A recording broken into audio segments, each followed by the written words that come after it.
The hip-hop writer is a creator, composing understanding words of cultured brilliance, powering a rebalance of the elements equally, pages of rejuvenated reaffirmation, simply the almighty leadership of insightful craftwork that stands to build through any confrontation born to be.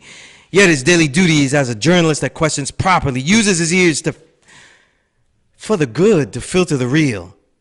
And as the art decays by dilution, he concentrates the best again and again, exposing it in the print. Today's journalist and tomorrow's historian.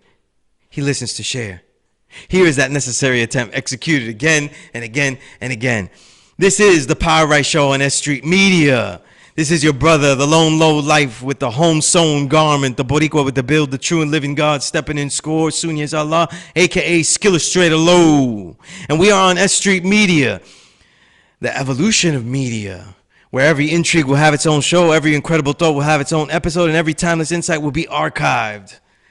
Let you know quickly, this is the only show about this element of hip-hop, the writer of art and science on music, the only show in history on the hip-hop writer element that I, a veteran of over 20 years, have honorably pioneered. All right, the last episode, White America, the little bit of white America that I am in contact with did not like the last show. The Appropriation Lecture Part 1 set out a framework of the ideas of a counterculture, the ideas of black genres of music that includes the entire black diaspora from black to brown to very, very, very light-skinned. So all of that was in there, and it set up a perspective, but people didn't get the proof. So here we go. This is the Appropriation Lecture Part 2. This is the shit that's going to shut your mouth. So the premise. This is deeper than making a product that promotes a lifestyle, this hip-hop. And yet that is over. I'm telling you, this is over. The sentiments I'm going to share are in the sounds of a historian that understands time, the truth that I master equally. The yesterday are the building blocks that climb up to this point of today and develop the question, the only question of tomorrow, the future in a greater way. That question is, what if? We are creators. What if? The greater what if. That is the premise.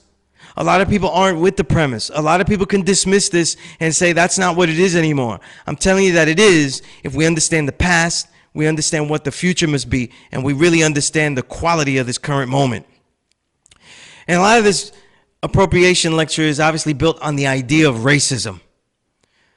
Let's talk about racism for a minute. Racism is not a disease, something that vitamins of financial victory and minerals for manhood can cure. Racism is merely the fumes of the use of capitalism's coal, the coal of the black mind, body, and soul. The original people, these black, brown, and yellow peoples throughout the globe are the fuel of the entire westernized world then and now. I could give you the coursework, the references, more research. I even got books I've edited on this, and I've lectured for over 18 years speaking on it in detail. When it comes to it then, the particular arts of we, the oppressed people, it isn't in a past tense. It isn't something with an odd, that has now an odd Trump revivalist notion to it. This racism is working in a consistent hell with an absolute endgame. Judge it by its pawns and it is prejudice and ignorance. Step a square back and it's a system of subjugation that allows appropriation through the exchange of assimilation. We'll take this nigga, you go be like that nigga. Appropriation in exchange for assimilation. I'm going to say that again. Appropriation in exchange for assimilation. We'll take this nigga, you go be like that nigga. So what is appropriation in the detail I'm talking about? Appropriation is a dilution and a watering down and even a destruction of the original intentions of the culture's themes or the ideals by which a culture is made by. As I spoke of in part 1 about the speed of commercialization, the way of commercialization becomes so much more sophisticated and discreet that we must now know our history. Remember, no coon was born yesterday. It's a process. The blame for appropriation isn't on one person, so we can't look, we're not gonna look at Eminem or any other white rapper or anybody else as the boogeyman. Just as when you see Trump, you cannot look at him as the final destination at the end of an eerie arcade. Appropriation is when others who did not create the culture begin to make works under the format of the culture and dilute its intentions. In this case, the potential of its highest ideals. See, we will see that at best, Eminem is another tool in this, one I say has been willing for much of it. His legacy has helped impair our message, our development, and our thematic presence as a challenge to the westernized world. So then the question to me is, who is our? This SUNEZ, he's talking about who is our. Who the fuck you talking about? Who is we? Well, some of we actually includes the superior content of the best white MCs out there.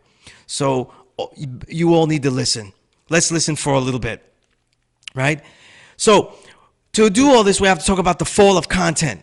The fall of content that we began to talk about in part one, and you know, we have to relate both parts and stuff. A lot of this stuff is said, and we have to go back to parts, talk about parts in detail, go back to other parts later. When we continue with the fall of content, lyrical content, we have what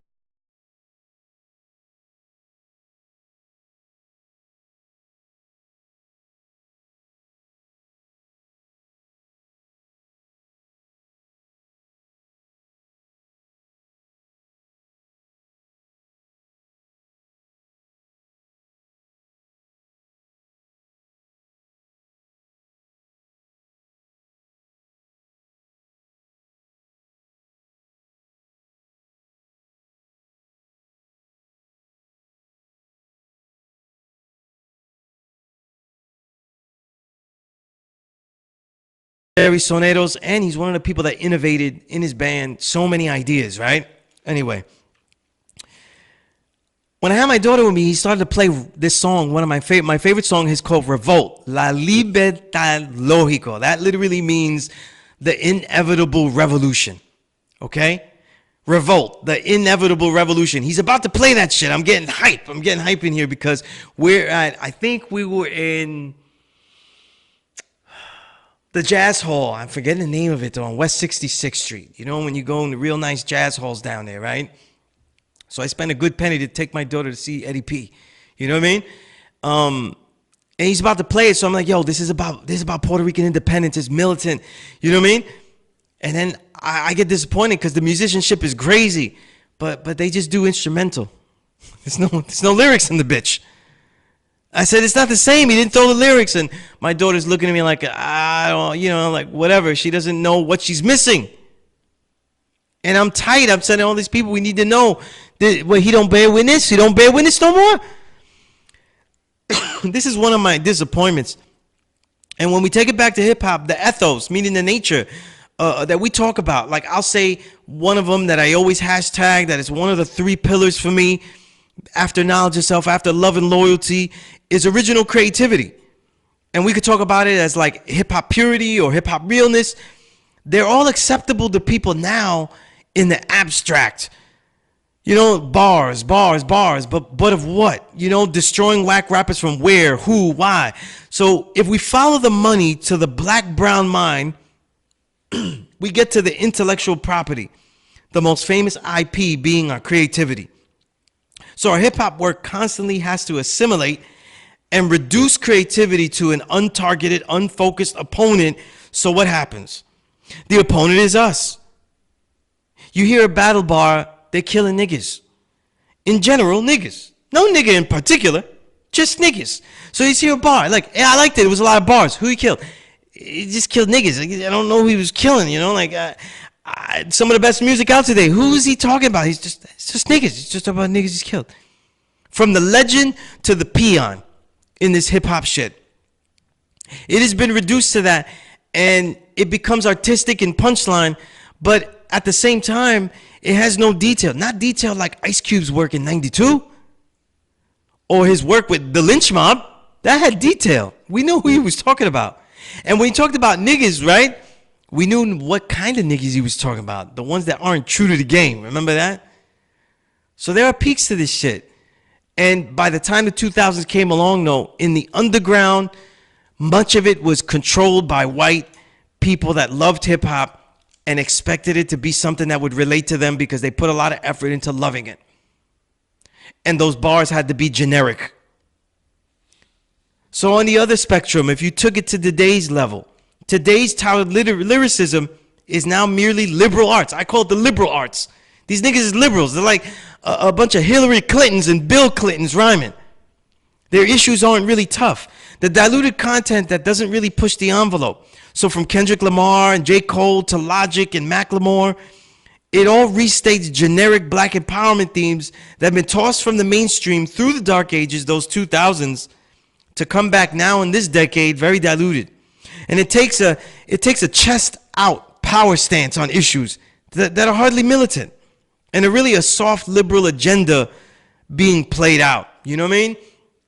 A kind of liberal kumbaya. It's really, I don't see no toughness. I don't see no challenges. So what is the standard for content and when is it worthwhile? Briefly, the number one skill to me in hip hop is content. The requisite is content that upholds the principle of original creativity, while the greatest depth challenges our own ideas and preconceptions with intelligent insight. That's why we loved everyone from, I said my pillars, my Mount Rushmore. If you noticed, if you can look at me now, the Mount Rushmore I had a northeast, west, and south direction of it, right? I said it was Rakim, the height of spirituality, the true and living God. You had, on this wide spectrum here, the range of depth, right? The range of content and ideas of Chuck D and KRS-One, the ways, the formats, the militant issues, in all its patterns, ways, and means, and concepts. And then at the lowest level, you had the grime, kludgy rap. That's my Mount Rushmore. Because without those, that grime and that peak, you don't get a music that never existed before.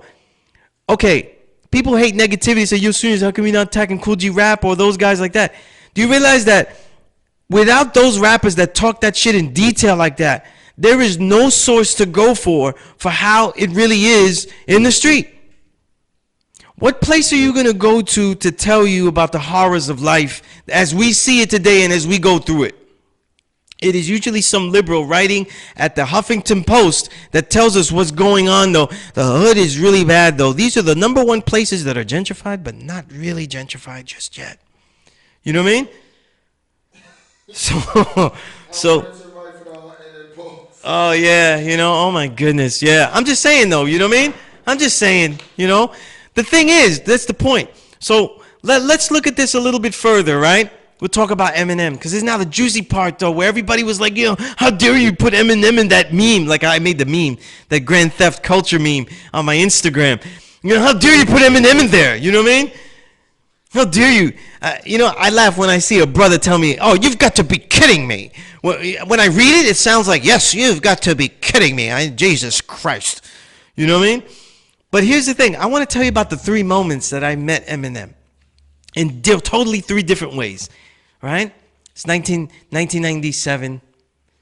I'm at Baruch College, though. I used to go to other brothers' radio shows. I had my own radio show on Baruch College. And one of the radio guys, I forgot his name, but the brother, he started Sandbox Automatic. Do your research. Sandbox Automatic was one of the first websites to sell hip-hop music and CDs. And he showed me this demo, and he goes, yo, tell me what you think about this. And he played me that demo where he kills his baby mama, and I'm like, oh, this is bullshit. This is some bullshit right here. It's a gimmick, goddammit. And I didn't know he's white or black or nothing. I said gimmick. That's the first time. The second time, though, we're at a freestyle show, and Pumpkinhead, right? Remembered Imperfection, PH is up there, and AL, right? The Colombian brother. I remember he's Colombian, right? And Eminem there, and they're all hyped because I don't know if Pumpkinhead was, but I know that AL was. AL and Eminem are unsigned hype, right? So they were all there, and they were freestyling, and I thought to myself, this white kid is very comical, he's very funny, but it's not something that I would buy. You know what I'm saying? I just can't get with it, though. You know what I mean? But he's very respectable, and I found it interesting that he was able to navigate in these ciphers. So then the third time is the most outlandish, though. I'm sitting at my job because I didn't leave college, to do hip-hop writing, you know?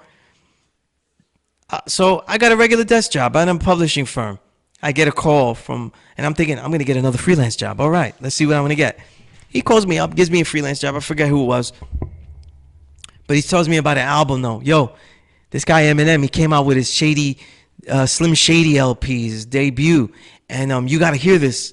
You gotta hear this, man. I think he could be the GOAT. Nigga, what? Nigga, what? Like, like, if blackness could be something that you'd rip off, like, just rip off like this. Like, if I could just peel it off, like, peel off the blackness. You know what I mean? I was like, yo, you just stripped yourself. It's 1999. KRS-One is still at a peak. Rakim has nothing but 5 incredible works. Actually, and that year he came out with an average work, so the 6th one. What the fuck are you talking about? Chuck D's a legend. Cool G Rap, you're saying he could be the GOAT with one silly fuck album? And then I go on and say, this is the same guy that did the My Name Is shit? Using a dope sample that Beatnuts used better? Oh yeah, you guys don't know about that. Silly shit. Not my cup of tea. But I didn't see it. I didn't see it. And from then on, I started to see the false parallels that the media was putting together. Because when you're in the media and you call me and you say, listen, we got a guy that could be the GOAT, I know that they're feeding you a bio. I know that they're feeding you a bio that they're going to use, and you guys are all going to use it. You want to feel like a bitch, a contradictory bitch. So you start saying that this is going to be next level. I'm dissing some people. Let me let my producers know. I'm dissing some people that exist now. They run ships out there. Right? They give you some of the worst stuff out there. They run ships. You know? But here are the false parallels with Eminem that he got away with and he doesn't though. And a lot of it has to do with white privilege because it's a very subtle thing. The first one is what I call Rage Against the Machine versus angst. Eminem though wasn't Public Enemy. It's not rage against a machine that's going against something that you're dealing with. It's angst. It's white kids with time to kill and nothing to kill. So they have angst. That's what that word means, angst. It means an anger that has no real origin or place and is really a level of misguiding and lack of hugs and care and nurturing. You see? And that's where all this drug culture comes in eventually. You know what I mean? But I digress though.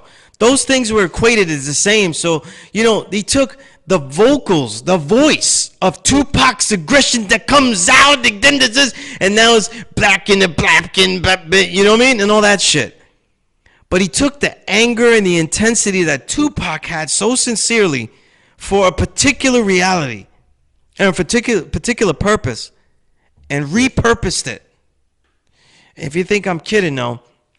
You need to know how well traveled Eminem was. And if you took a world tour, instead of with Muhammad, my man, and took it with Eminem and the Mans, you would see how many styles he took from Detroit, from New Jersey, and Brownsville. And they're not going to talk about it, but I will. And then we have this. This is one of the most important, though. We have black humor versus smut humor. Bargain basement, grab your nutsack, haha, look, dick joke humor.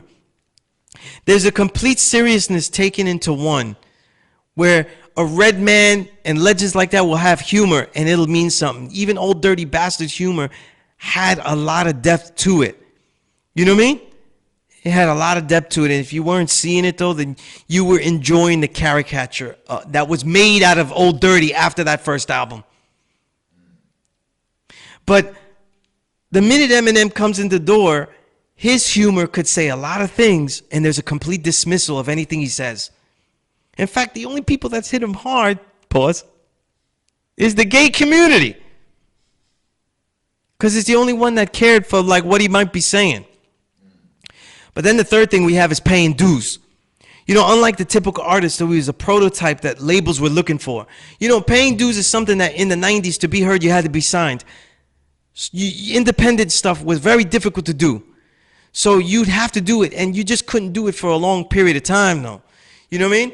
And while we are heralding the work that Eminem did to pay dues, I'm sorry, it's not even close. If you want to, do the damn research. It's not even close to the work that people like Immortal Technique did to get signed. Immortal Technique made over $1 million selling his CDs hand to hand. And that's a fact that I learned straight from his mouth. Right? So people try to also amplify the story of his paying dues when it was typical of almost every MC that was had to come out there. Percy P, Fat Beats, though. You guys remember that? Percy P outside of Fat Beats. J Live going to Fat Beats. You know what I mean? Black Star doing their tours through the hood. Company Flow, the other white guy that was actually saying some shit at that time. That is really the progressive artist that was coming up around Eminem's time. So then we have number 4. I could go deeper into that. But number 4, the thematics effect of crossover MCs. We were talking about this off air, but somewhat. I'm going to use an example because they're the 2 biggest sellers. Jay-Z versus Eminem. The biggest pop successes, yet M actually dwarfs Jay as an all-time seller. M is in the top 10, whereas Jay is in the top 40 regarding sales. While both absolutely affected millions with their themes. For example, Jay with his rugged individualism, which I find I've always talked about as completely negative. M has constantly been absolved of any of his content affecting black, brown America. Due the knowledge to the media and black people in general. They go, no, it's just for some shits and giggles. You know what I mean? It's just for giggles. I like Eminem because he's funny. Man, are you forgetting that when 99 came out, every black sister had blonde hair? What brother they got that from? Did Dr. Dre have his hair dyed blonde in the video?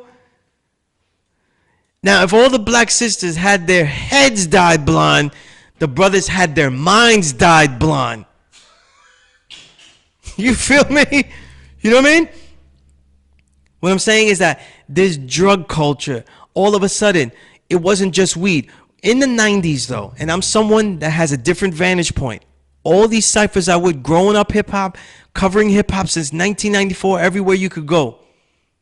I've been offered a lot of different drugs, though, but the main drug that brothers tried to keep it to was always weed. And when brothers talked about the productivity of a cipher, they said, yo, we got to keep it just weed. Even the liquor, we got to chill with the liquor so much because we fucking up. But you know what, though? Once Eminem came, though, everything else started to come in, though, as the way. With the youth, with everybody that was doing stuff, with mollies and stuff, all of a sudden I'm being offered mollies. All of a sudden I'm being offered tabs on a daily basis. He was changing the lifestyle. Then there's another thing, right? And I'm going to go brief. When we go into his Kamikaze album, I'm going to go into this more. But Chuck D, in his 1997 book, Fight the Power, gave a great, I'm going to say algorithm device, a device. I'll also call it a device, not an algorithm device, a device for analyzing MC's worth. And he talked about evolutionary versus revolutionary MCs. He said that the revolutionary MCs were those that made up shit that really wasn't there before. Like Rakim. Rakim with his spiritual content, his ideas about knowledge of self in that detail, his use of interwoven rhymes, the internal rhyming, cliffhangers, all that kind of stuff. Rhyming slower, longer rhymes, slowing the verse down, the intricacies of the voice, all of that. I mean, Rakim, we could go all day with that, right? Rakim. He's a pioneer. He's a revolutionary. That according to Chuck D's device, and I agree with it.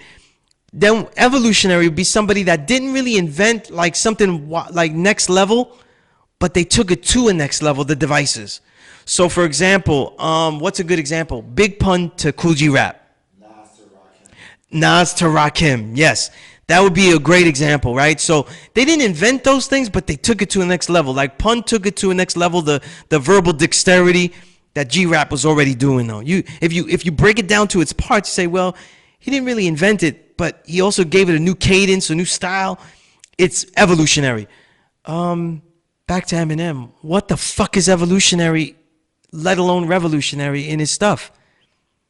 If we, and as I go along in the album and in this Kamikaze album, I'm going to show you there are no new techniques he's doing, and most of his techniques are quite sloppy. After you guys stop laughing, you need to listen. So that leads to the next one, the gross tech limit. Eminem's technical ability is mired in high speeds and playing with words, but it's not wordplay as we know it. You could play with words, but it's not wordplay. Sky Zoo is wordplay. because he's saying different things that progress the narrative by using the same words and playing with homonyms and all of that. It progresses the story. Right? I'm just using a new guy for you to understand it. What story is being progressed with when he could continue to just do Wu-Tang torture scenes? That's all he's doing. So you could stick a dick in a hole and then blow up somebody's vagina and then go back and then run a Chevy through it. You could just keep adding stuff because there's a stream of consciousness that has no real stream. It's more like a blurting. It's not a stream. Right? So if you eliminate that kind of smut humor and if you eliminate the lack of direction, 99% of his similes, metaphors, double entendres, multisyllabic, multi-layered rhyme patterns are gone, eliminated, and I'll go through it more. Now, here's another idea. The admittance of privilege. 2002, he said, I am the worst thing since Elvis Presley to do black music so selfishly and use it to get myself wealthy. Hey, there's a concept that works. He said that on 2002 without me. There is much truth in jest, and that's something that has constantly been dismissed with Eminem's verses. You know what I mean? The truth in jest. And I'll leave that out because there because we take everything he says as having no bearing. I want to note here that we have constantly mutated the keep it real ethos into an appreciation of admittance to the most heinous things. In other words, we take keep it real the wrong way, and if somebody admits that they're a piece of shit, we're like, oh, yo, you know, I'm a pedophile. You know, I rape kids every day. Yo, my nigga keeps it real, son. He just told you that he does that to the kids. Yo, I appreciate that priest, and that's why I go every Sunday to this church. What? What? So I'm like, if, you know, remember, just as one thing, remember the entire 80s, 90s had a billionaire fool savaging and hanging with black rappers having fun and admitting he did and does get his money ruthlessly. Let me tell you something now. He's now the fucking president. That son of a bitch that was wilding out saying, yeah, I'm a ruthless motherfucker, all that 80s, 90s on the cover of all page 6 every day. That motherfucker's the president, though. Did I just prophesy Eminem as the president? Oh my goodness. Is there going to be balloons in the White House? What the fuck? Balloons, you know? But here, let's go through the Kamikaze album because we've been waiting a long time to talk about this bullshit. I want to take my time to reduce this LP's massively overhyped components. Let's go song by song. I almost never do song by song shit. A good album, you don't need to break down every song because you're babies though, and it's babies. You know, I had a good white brother from all the way in Europe who's really big in Europe, right? He actually told me, wait a minute, I thought hip hop was an international, interracial unity thing. What the fuck is that? What are you talking about? Is hip hop a fucking giant orgy on boom? Boom and bap? You get the boom and I'll bring the bap and we just all make babies with the slap. You know what I mean? This is ridiculous. Where are you getting this though? But when hip hop was sold abroad, all your favorite MCs from Wu-Tang to anybody else was like, yo, it's a unity thing. That's how we made it up. No, it wasn't though.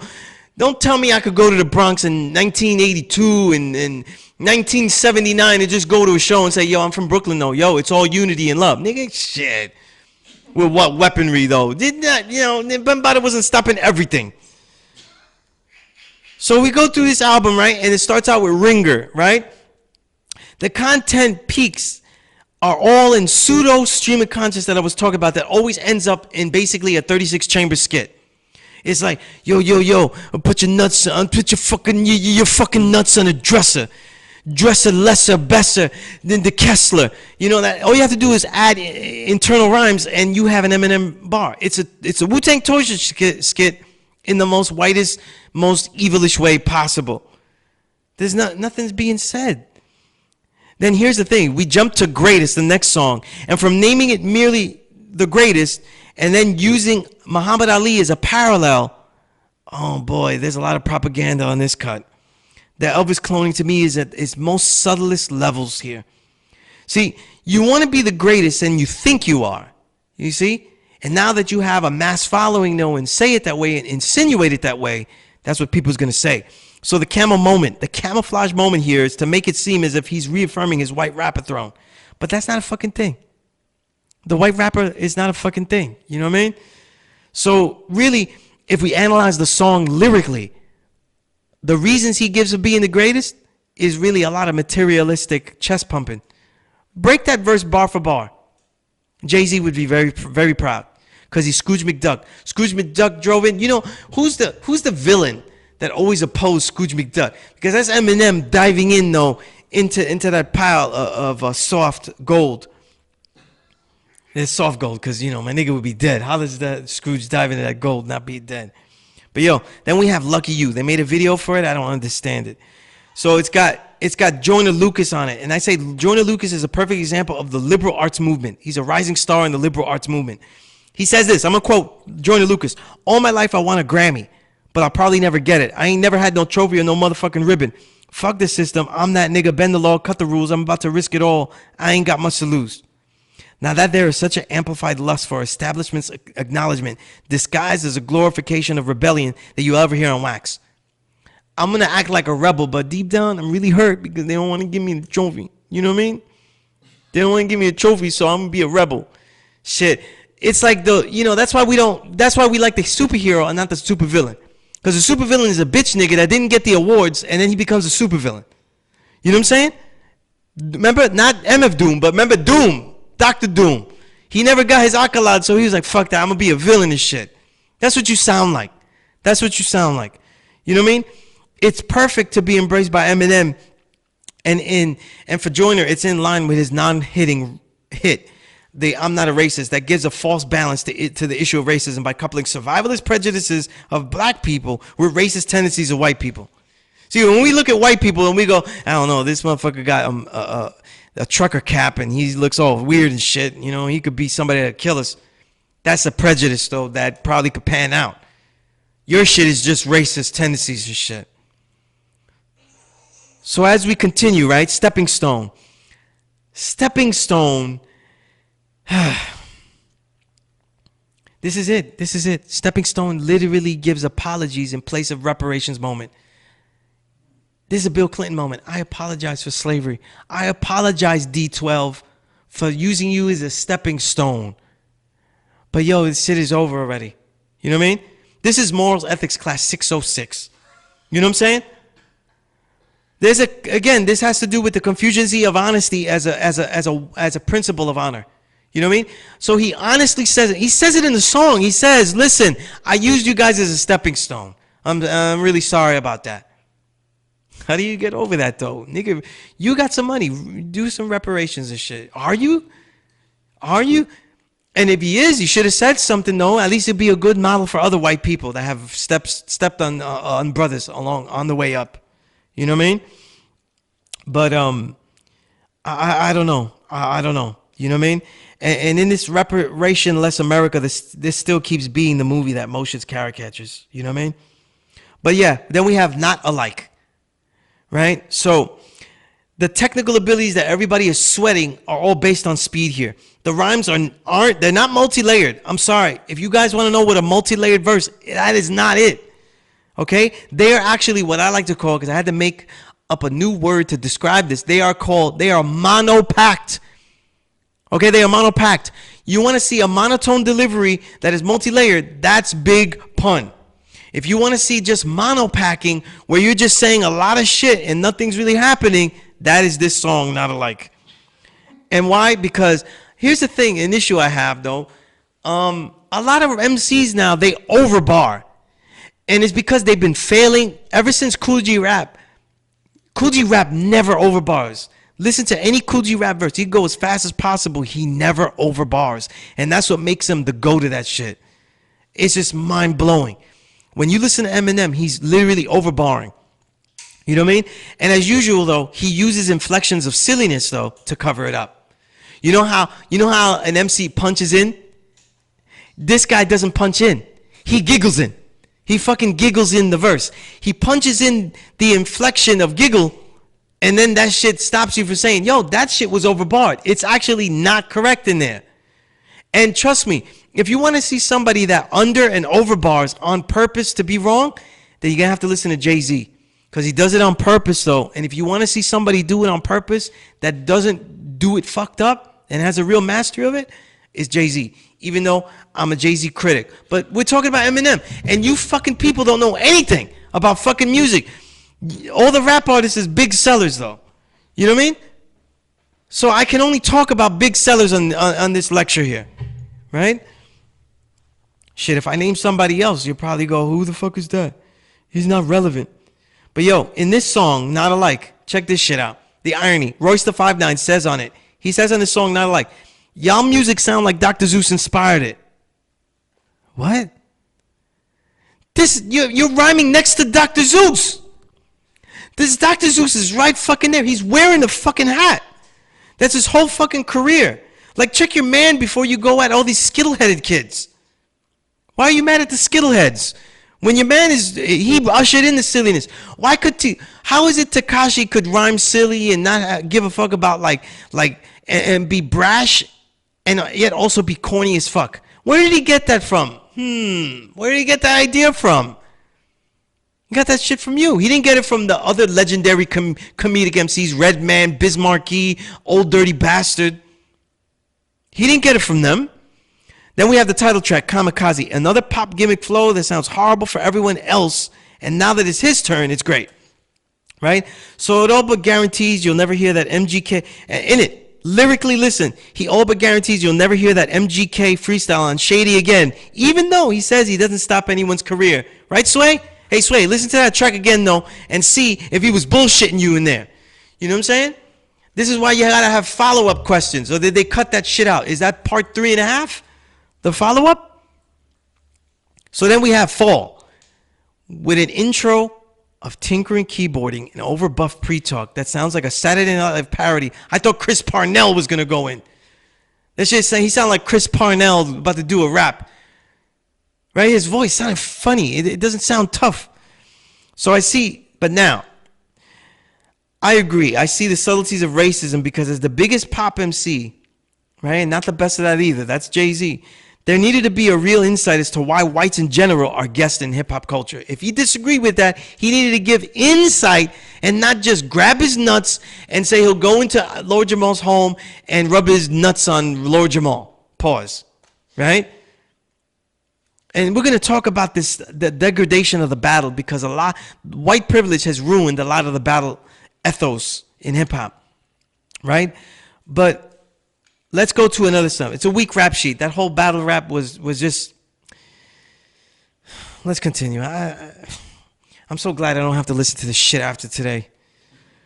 So anyway, the last song is Venom. And in the pantheon of black music, these choruses where he just hums the title very whitely, how is this possible to be illness? I'm just going to keep it on opinion. This shit is just... Have you seen the movie trailer for Venom? That shit looks tough. How the hell is that supposed to go with that? I don't know. Is he going to lick the enemies? Is that what's going to happen? So anyway, let's talk about white privilege revealed with Kamikaze album.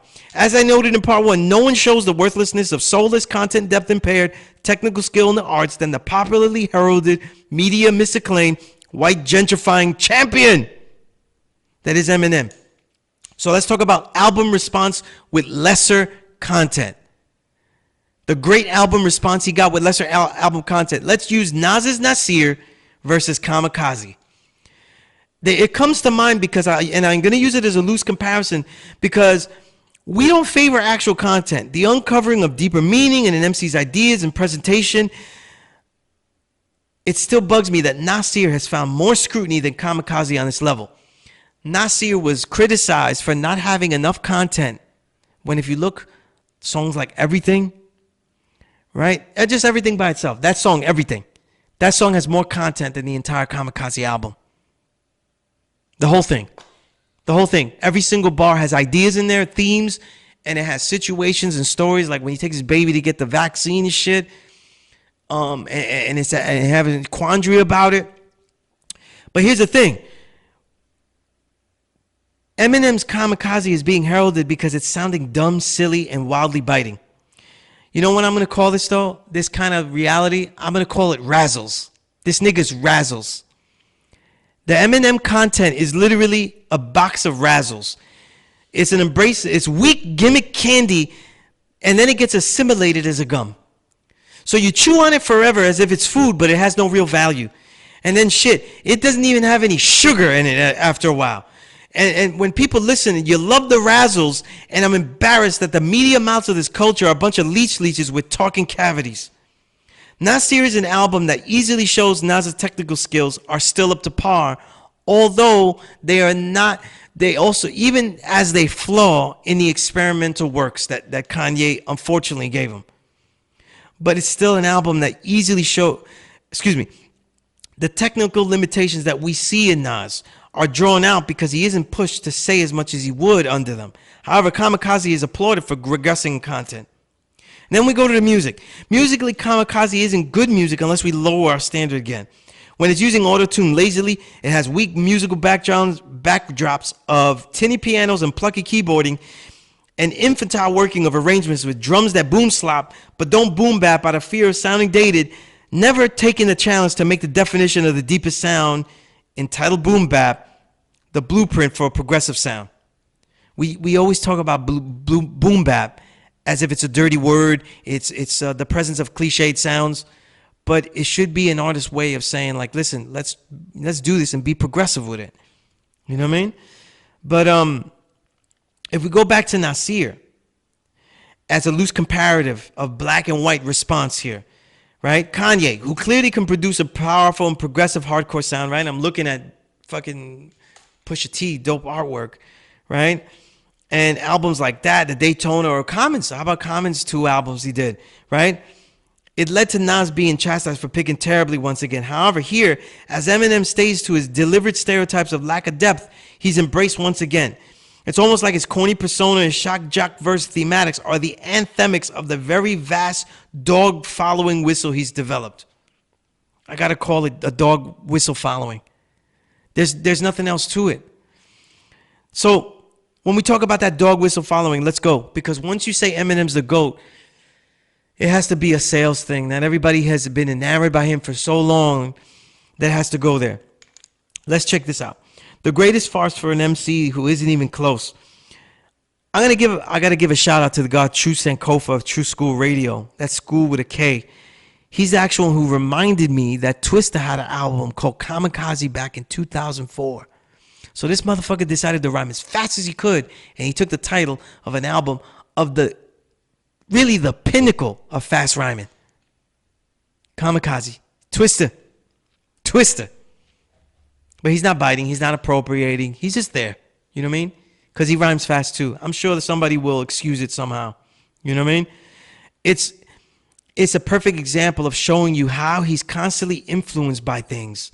You know what I mean? But when he embraces it, though, it's kind of allowed that he could bite it now. That he could take from it. So it's let's look at this.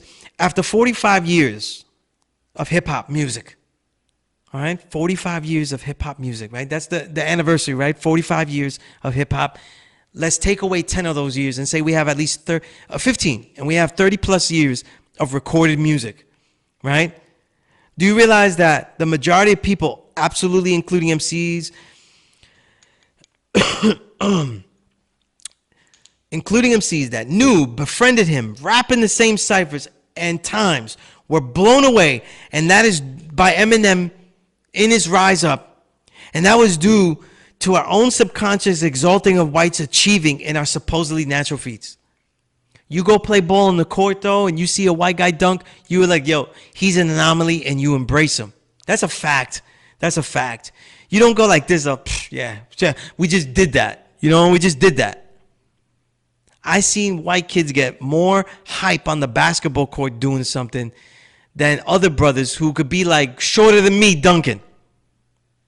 Because we are constantly enamored by white people doing things that we are supposedly cliche of doing, that fit our stereotypes. You know what I mean? And this has exalted the level and the travels that Eminem has gone through. Oh shit, he raps fast like us niggas. Wow. You know what I mean? But after all these years, after 45 years, it's not very impressive. In fact, after the 20 plus years that he came on the scene, this is not an exceptional skill. It just happens to be one that they didn't master yet. That's all. You know what I mean? And let's go. Let's skip into conflict of interest. This goes with what I was talking about before about Shady 45. There's a pseudo underground real industry that is loving all of this though, because he paid for his legacy with Shady 45. This radio station has been in existence since 2004. Since 2004, that is over 14 years of dominating thought in the underground level. So at some point, when you saw all these bad Eminem albums come out, though, I didn't hear a shit from Sirium fucking XM. I didn't say anybody say, listen, we review all these albums. Let's talk about this. You talk about every other pop album that Jay-Z or any other pop person did. But they wasn't talking about that one. So, yo, he's doing this thing. He's doing what he do. That's the level of dismissal that has come along with that. Right? So by controlling and critiquing the forums from the underground and being presented through the controlled and promoted channels above ground, he secures himself praise and pseudo-immortality everywhere. Go back to part 1 of this lecture and show number 16, and you see how I told you in the underground radio in New York City was being co-opted by white college kids. Stony Brook, all of these places you go, everywhere you go, and epitomized by the good and the bad. So you have NYU. Who is at NYU? Those are white DJs. You know what I'm saying? Those are white DJs, right? So we all love DJ. We all appreciate DJ Eclipse. We all appreciate what's his name? Stretch Armstrong. But these are all white kids. Their perspective and their analysis of the music is going to be different. And that's why you saw a love of bars as opposed to the content of the bars. Where you saw playlists that didn't say, yo, this playlist doesn't have any kind of like revolutionary shit. It's got no balance. You know, the balance was just, yo, do we have enough hard breaks? That's it. And I put all those guys on blast.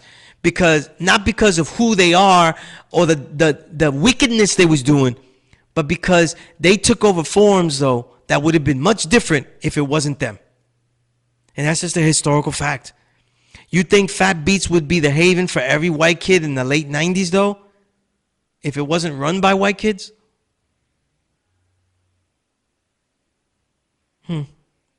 Take a moment. Let's think about Fat Beats for a while. Yeah, that one was not black owned. It was not black owned. And so you get a different history, right? But yo, let's go through it, right? Eminem points to success, right? And by the way, I think Stretch Armstrong and DJ Eclipse are really dope. You know what I mean? But let's give an example, though. DJ Eclipse, though, was the DJ for Nonfiction. A group of some of the worst fucking appropriators of black culture you ever saw. They were talking the knowledge of self, giving mathematics and all that kind of shit, while their early 12 inches in the late 90s had Masonic symbols on them. Go check. I know. I was there. I was around. Right?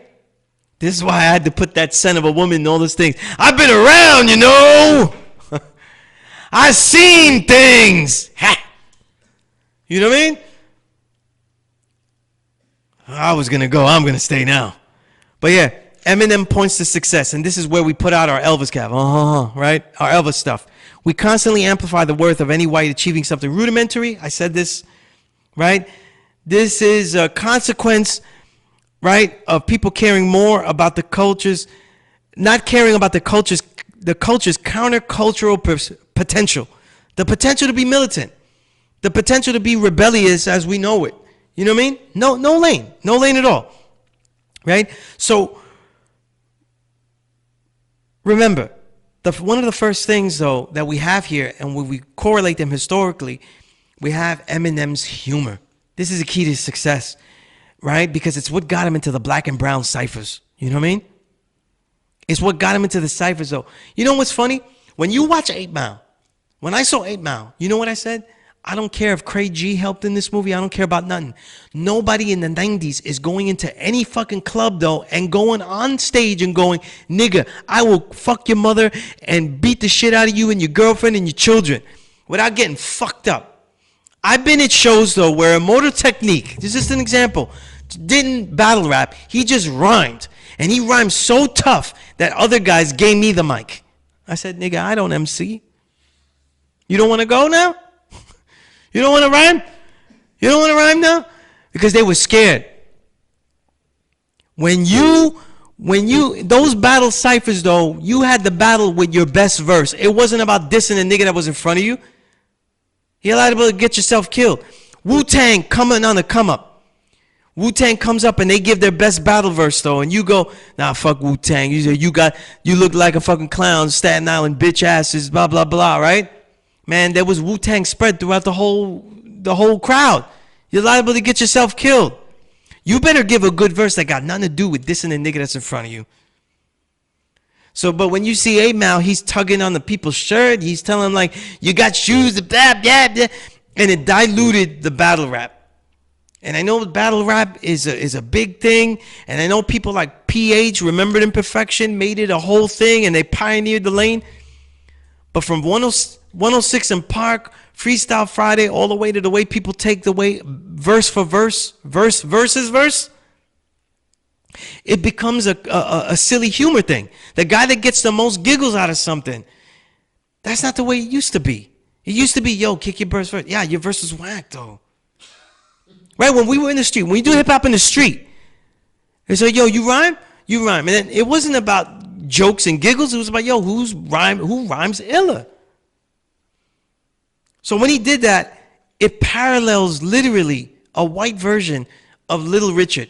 You see how Little Richard had to effeminize himself to get into the arenas where he could play among white folk? When someone comes as a silly fuck, that's a way of effeminizing yourself to get into the lane.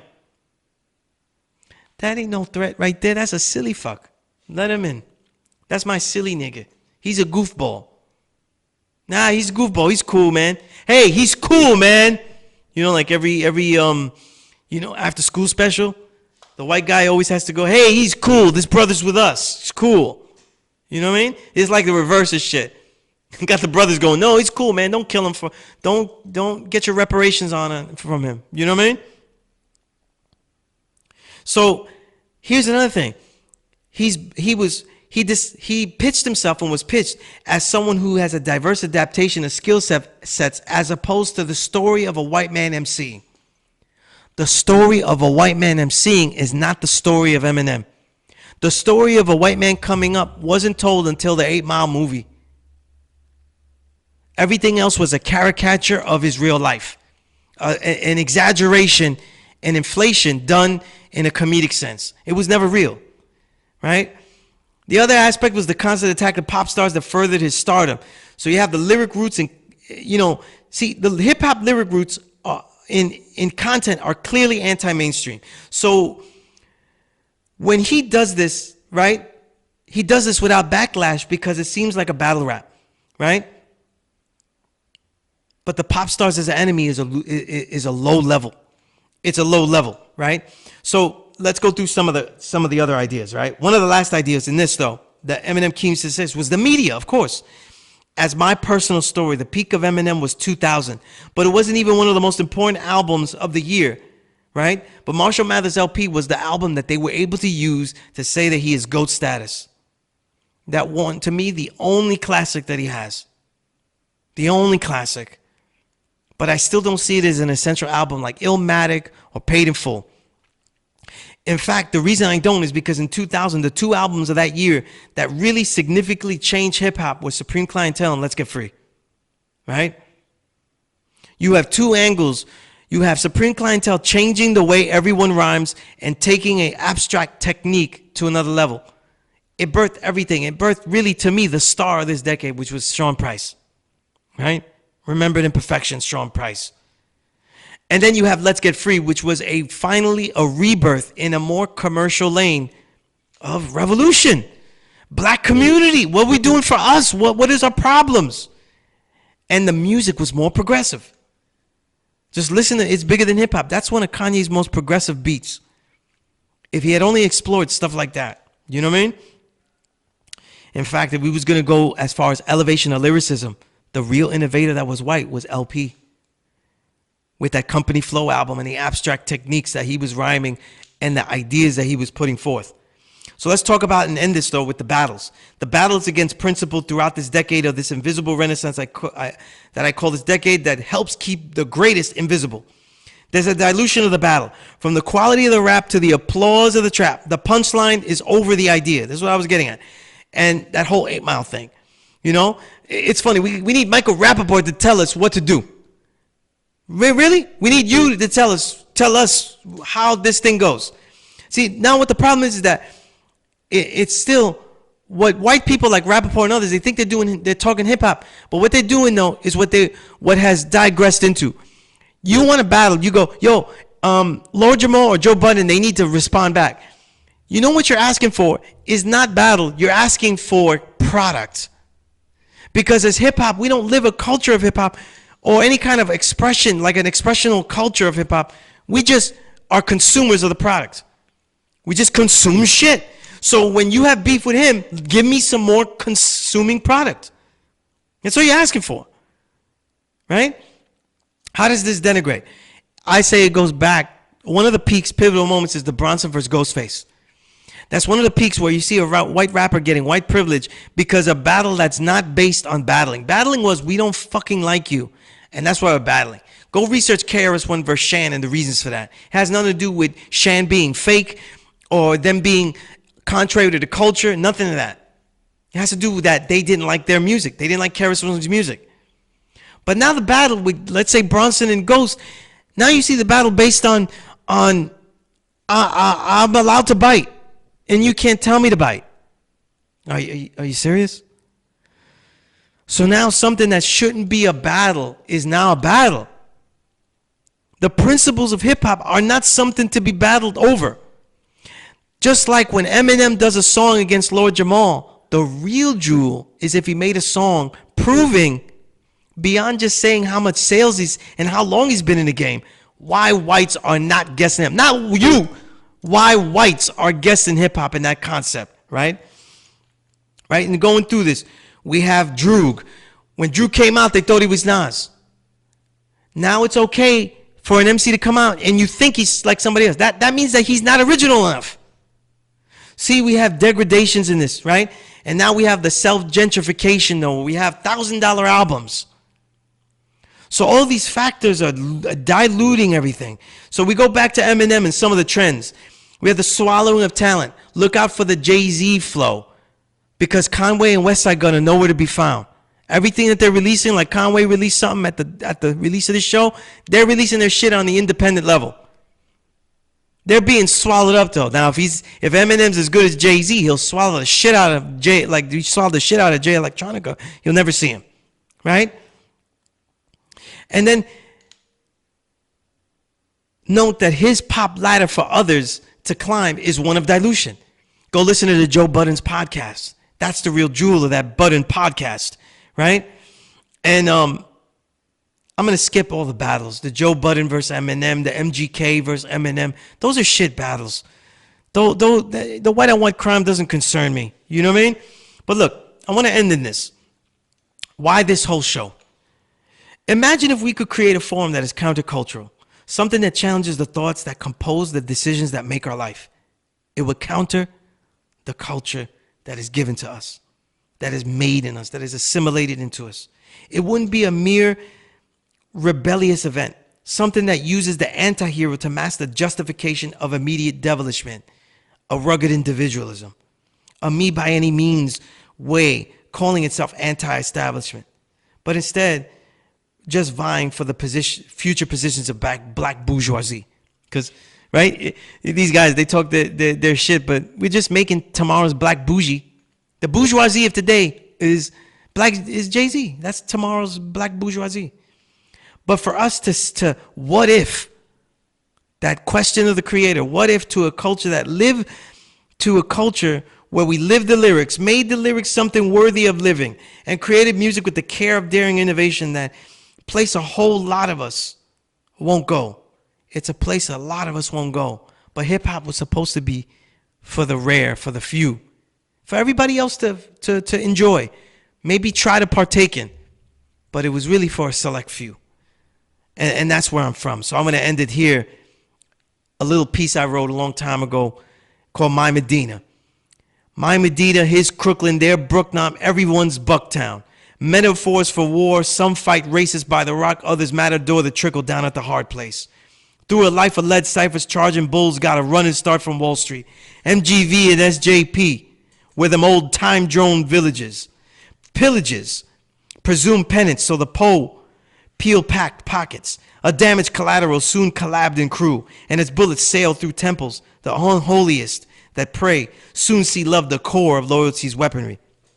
So many seasons surrounded by the mixology of pollution, pipes of poverty's pressure bursting, pipes rusting and leading youth minds, pipes of Ross's blend, lying solutions. Revolution pours into men of new garments, clothed with dignity, boosting reparations for the soul. The way men of Brooklyn apparel the heart. That's where I'm from. And that was the end of this, and concludes this what the fuck is the word? This episode? This definite episode, yeah. You know, the appropriation lecture. That's what I was looking for. That was part 2. This is the end of it. And until next time, I'm fucking toasted. I need black music. Get me on SUNEZ, on the Instagram, SUNEZ Allah, Twitter, Edward SUNEZ Rodriguez, the honorable name mixed in the Facebook. And until the next time, there'll be a lot more stories to tell, writings to recite, and records to rewind and reminisce. I'm your host, SUNEZ, a.k.a. Skrilla Straight or Low. And as always, the Power Right Show is a never respect fake broadcast. Peace.